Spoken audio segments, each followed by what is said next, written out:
Hey everybody, Scott here, and I wanted to talk about this today. I was going through as I'm sitting here waiting for my daughter and dance.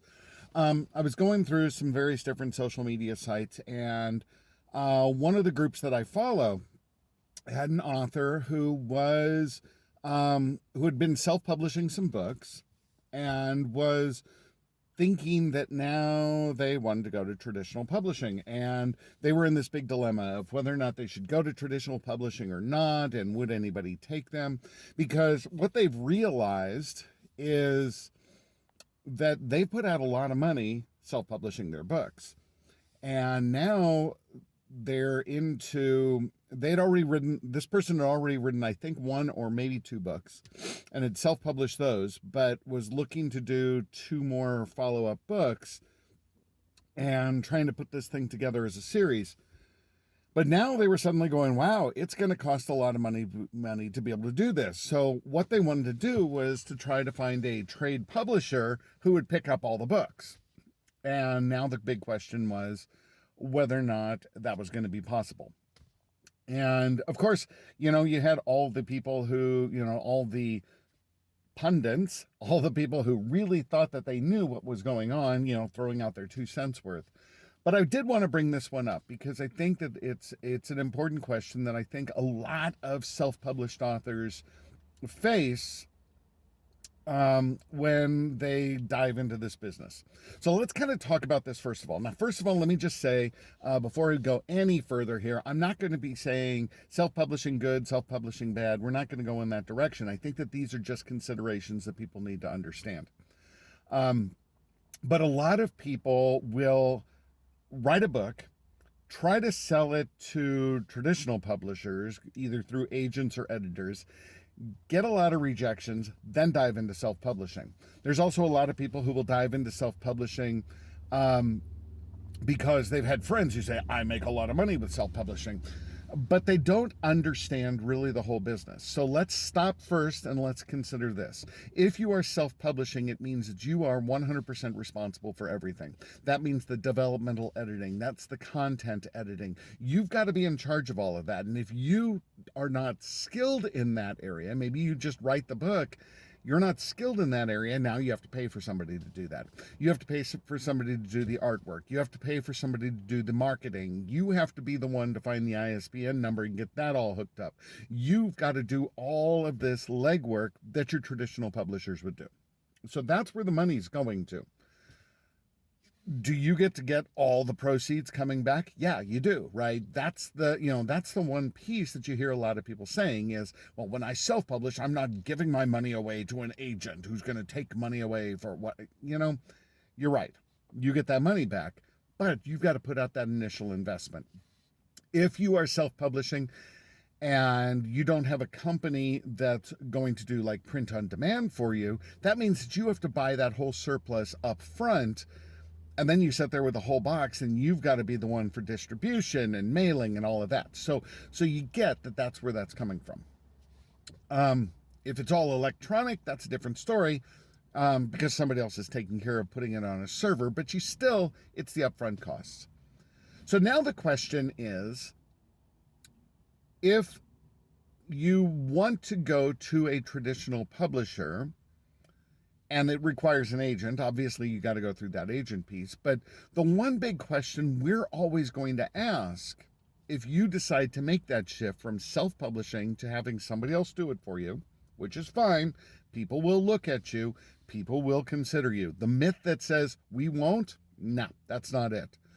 But you've got to understand we're going to be asking some serious questions here. And these are questions you've got to also ask yourself.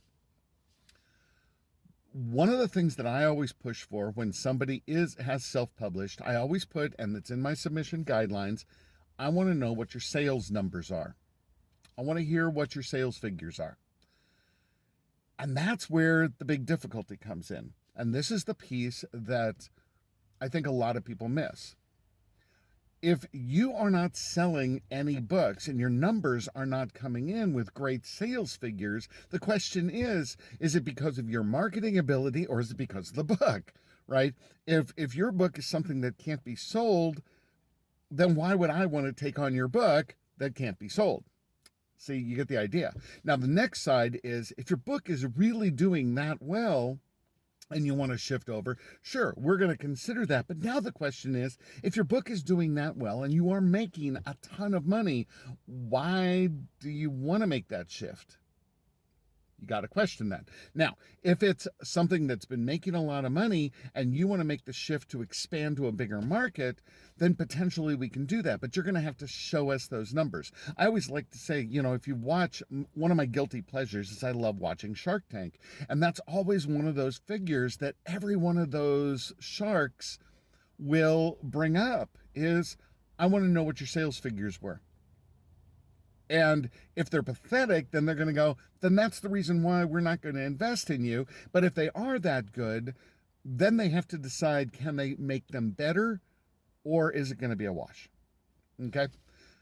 So that's something I think a lot of people need to think about here is whether this is going to be possible. Now, this guy who was pushing his books on this one site, he's put out a ton of money and is not making any sales. People were not interested in his book. And he openly said, he's struggling with this piece.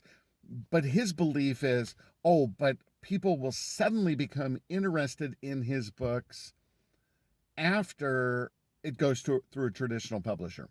That's not necessarily the case. He's trying to blame, at some level, it's the marketing piece. Now, it may be marketing.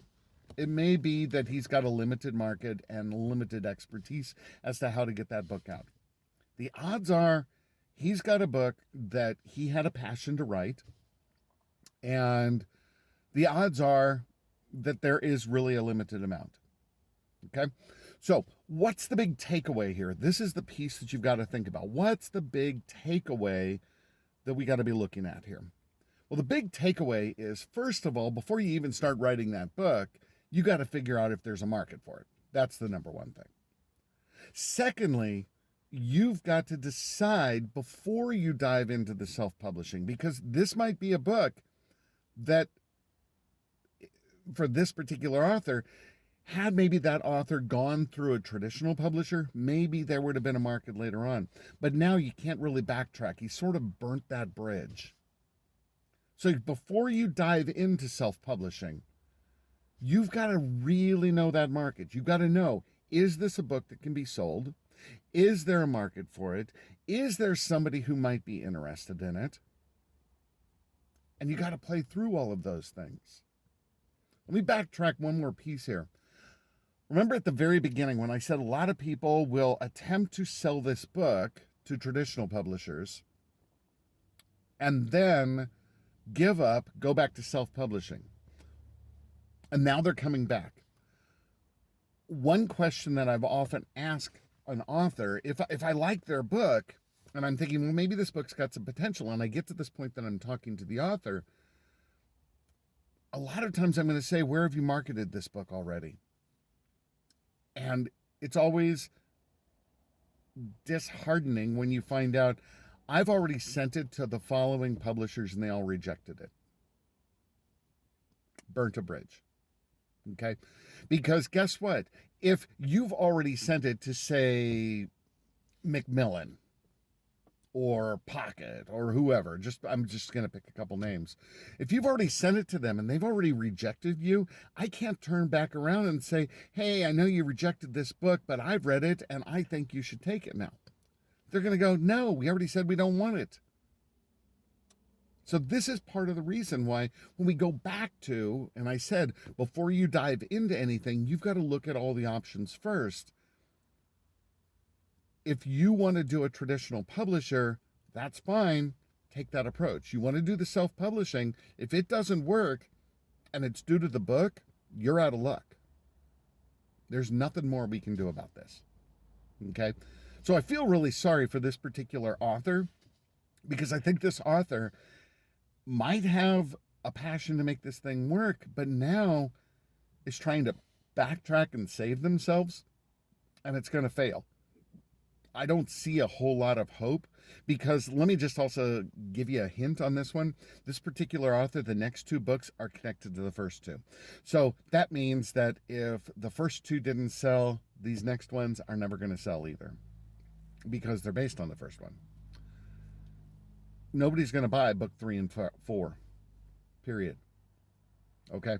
So again, big hint. Pay attention. Think before you leap. Okay? Simple as that. Other big takeaway here is, do agents and publishers look at things that have been previously published? Yes, they do. And we will look at those. People are not going to do that. So if you hear people saying, we never do that, that's a lie. We do look at previously published books. It's a harder sale because you're going to have to be able to, again, show those numbers. Okay, so keep that in mind. As always, if you like this video, make sure that you subscribe to the channel here. This way, whenever I put up a new thing, again, I try to get one up at least once a week. Really ran into some tough times here, so I wasn't able to get anything up. But make sure you subscribe to this. Make sure you like this.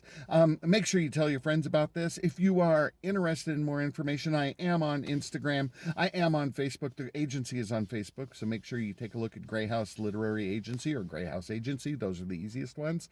I'm on Instagram. I'm on Twitter. I'm on Facebook. If you are interested in submitting something to me, please make sure that you take a look at the website and read that website, read the submission guidelines. Remember, I only take romance and women's fiction, so that's it. So make sure you do that. Also, make sure you hop over onto my blog. All of those links are off of the website as well, but the blog is scottegan@blogspot.com. scottegan.blog. You got it. You understand that one. That's the easy one to find. So, okay, that's about it. I am going to wrap up because my daughter's going to be coming out of dance here pretty soon, and I'm going to get on with the rest of my day. You have a great time, and remember, you only fail if you stop writing, so make sure you keep writing. We'll talk to you soon. Bye-bye.